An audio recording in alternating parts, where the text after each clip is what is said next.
Hello friends, welcome to my YouTube class.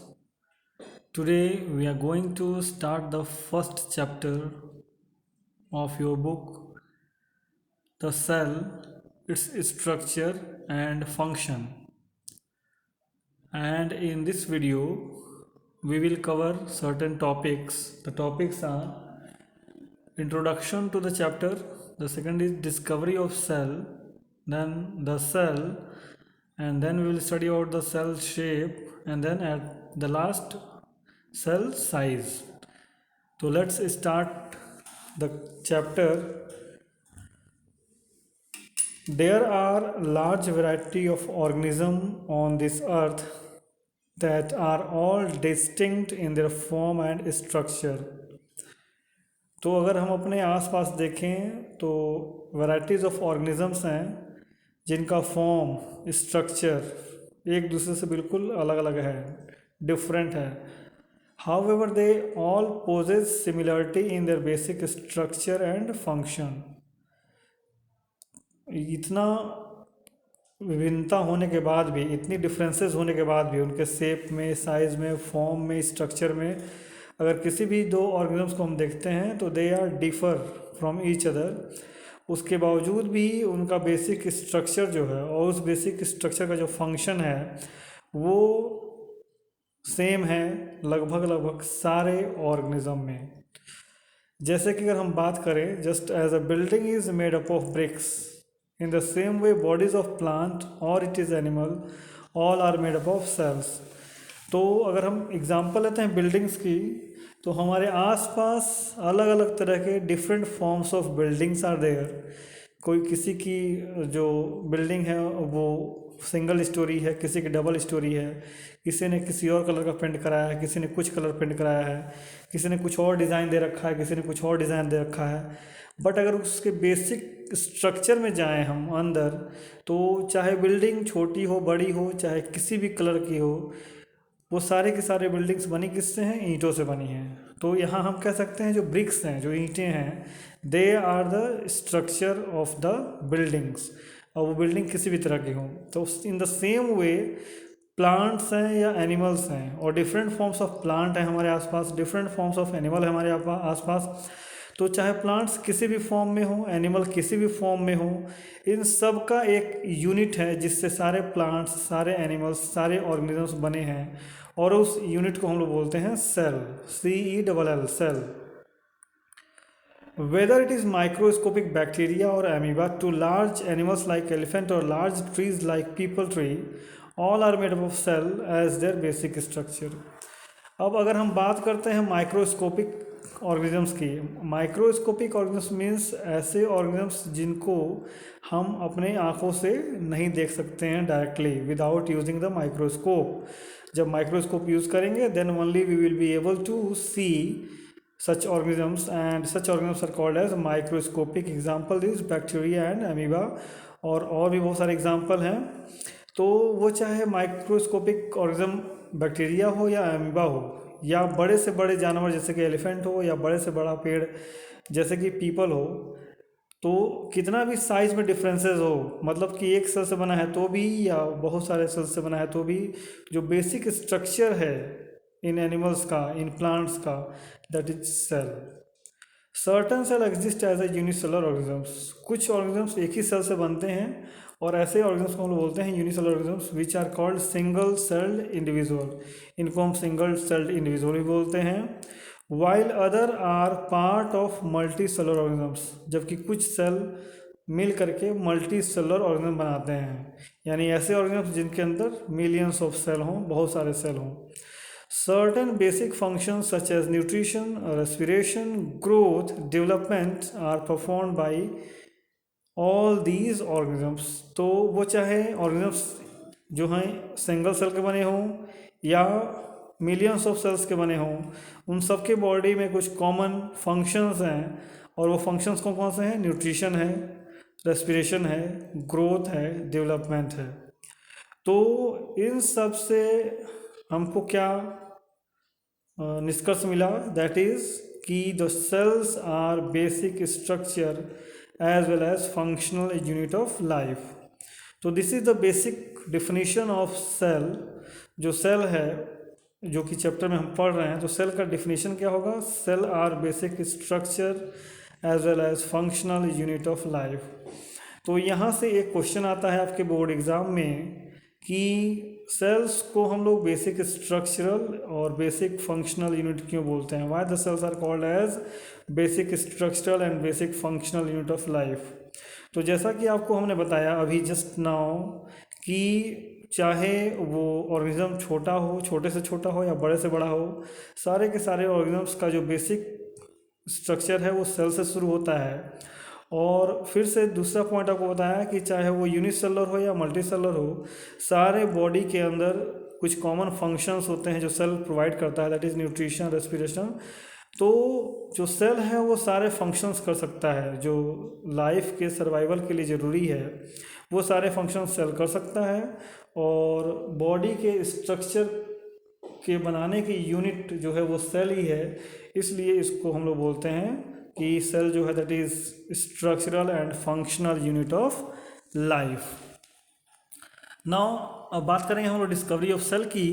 तो cell are the basic structural unit of living being, but they remained and undiscovered for a long period of time because most of the cells are too small to be seen by unaided I.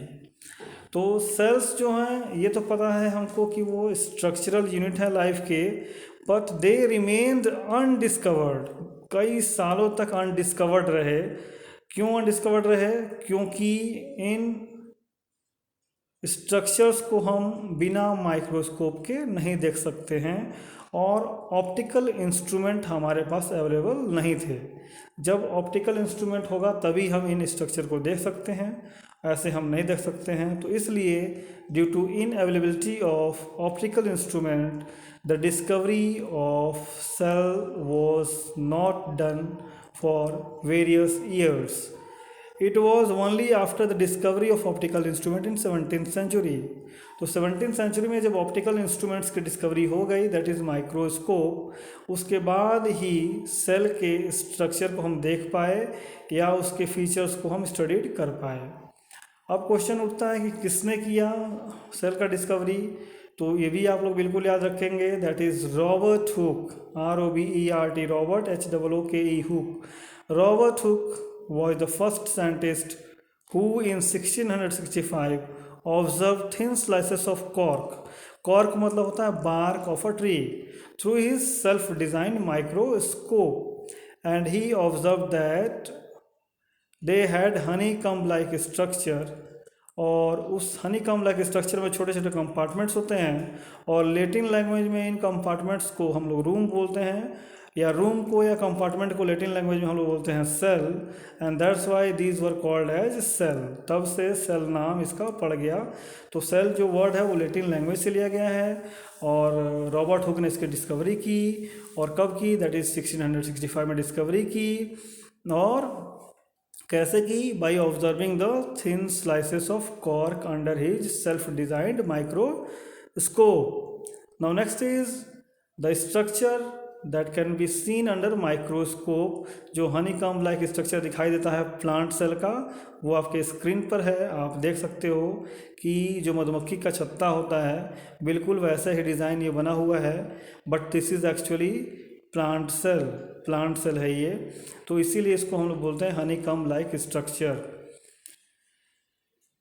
Now cell, we all know living organisms are made up of cell. तो जैसा हमने introduction आपको दिया तो वहाँ से आपको पता चल गया कि कोई भी ऑर्गेनिज्म हो, वो चाहे सिंगल सेल हो या मल्टीपल सेल हो या छोटा हो या बड़ा हो, सभी के सभी सेल से बने हैं। The cells have the same basic structure. जो सेल्स होते हैं वो उनका अपना बेसिक स्ट्रक्चर होता है। प्लांट सेल का अपना बेसिक स्ट्रक्चर है, एनिमल सेल का अपना बेसिक स्ट्रक्चर है, and but they are different with respect to the numbers, shape and size. लेकिन वो अपने नंबर्स में, किसी अगर पर्टिकुलर ऑर्गेनिज्म की बात करेंगे तो वो अपने नंबर्स में, अपने शेप में और अपने साइज़ में डिफ़र करेंगे। तो इसी को हम अपने अगले स्लाइड्स में देखेंगे कि कैसे वो अपने शेप में, साइज़ में और नंबर्स में डिफ़र कर रहे हैं। तो सेल नंबर की बात करेंगे तो यहाँ एग्जांपल लेते हैं अमीबा की और एक एग्जांपल लेते हैं अर्थवर्म का। दोनों का साइज़ डिफरेंट होता है। अमीबा जो है यूनिसेलुलर ऑर्गेनिज्म है जो कि हमें अपनी आंखों से दिखाई नहीं देता है, मतलब नेकेड आई से दिखाई देता है, उसको देखने के लिए हमको माइक्रोस्कोप की जरूरत पड़ती है। वहीं पे अर्थवर्म हमको अपने नेकेड आई से दिखाई दे देता है और हमको माइक्रोस्कोप की ज़रूरत नहीं पड़ती है। तो ये डिफरेंस क्यों है? तो the difference in the size of organism is just due to the number of cells present in them.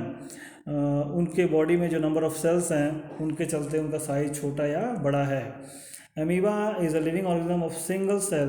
Amoeba single cell से बना है और जबकि अर्थवर्म जो है मिलियन ऑफ सेल से बना है। तो अमीबा क्योंकि सिंगल सेल से बना है इसलिए वो माइक्रोस्कोपिक स्ट्रक्चर है और अर्थवर्म मिलियंस ऑफ सेल से बना है इसलिए उसको हम लोग ईजिली देख सकते हैं। Hence we can divide the living organisms in two categories, that is unicellular organisms and multicellular organisms. तो किसके बॉडी में कितने सेल्स हैं उस बेसिस पे अगर हम चाहें तो ऑर्गेनिजम्स को दो कैटेगरीज में बांट सकते हैं, unicellular organisms and multicellular organisms. अब यूनिसेलुलर ऑर्गेनिजम्स क्या होते हैं? The organisms which are made up of single cell, और इनको सिंगल सेल्ड ऑर्गेनिज्म भी हम बोल सकते हैं क्योंकि ये सिंगल सेल से ही बने हैं। तो डिफिनीशन याद रखेंगे आप लोग कि the organisms which is made up of single cell are called unicellular organisms and the organisms which are made up of many cells are called multicellular organisms। और यूनिसेलुलर और मल्टीसेलुलर ऑर्गेनिज्म्स के examples आपके screen पे हैं।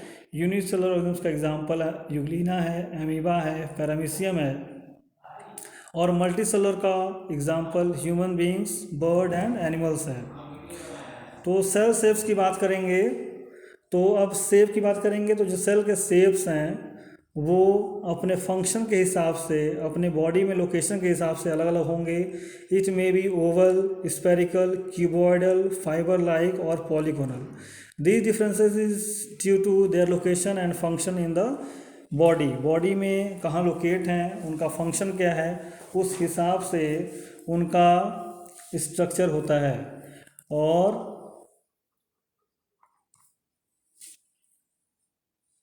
for examples, nerve cell has to transmit nerve impulses to organize, locate in body parts of the body, so possess long fiber-like structure। तो आप structure देख सकते हो कि जो नर्व सेल है वो लंबा है और लीवर सेल छोटा है। Now next is the last topic, cell size. Cell size के हिसाब से कुछ सेल एकदम छोटे होते हैं और उसका बेस्ट एग्जांपल पीपीएलओ है। इसको आप याद रखेंगे, एग्जाम में आता है। और पीपीएलओ का फुल फॉर्म है प्लूरोनिमोनिया लाइक ऑर्गेनिज्म, और इसका दूसरा नाम है माइकोप्लाज्मा, और इसकी साइज़ होती है 0.1 माइक्रोन। और जो सबसे बड़ा सेल है that is called as ostrich egg. Ostrich egg को सबसे बड़ा सेल मानते हैं और ये 170 mm डायमीटर होता है। तो ये दोनों चीज़ें आप याद रखेंगे, स्मॉलेस्ट सेल लिविंग वर्ल्ड में क्या है और लार्जेस्ट सेल लिविंग वर्ल्ड में क्या है। और आज के क्लास में बस इतना ही। Thanks for watching my video. Thanks a lot.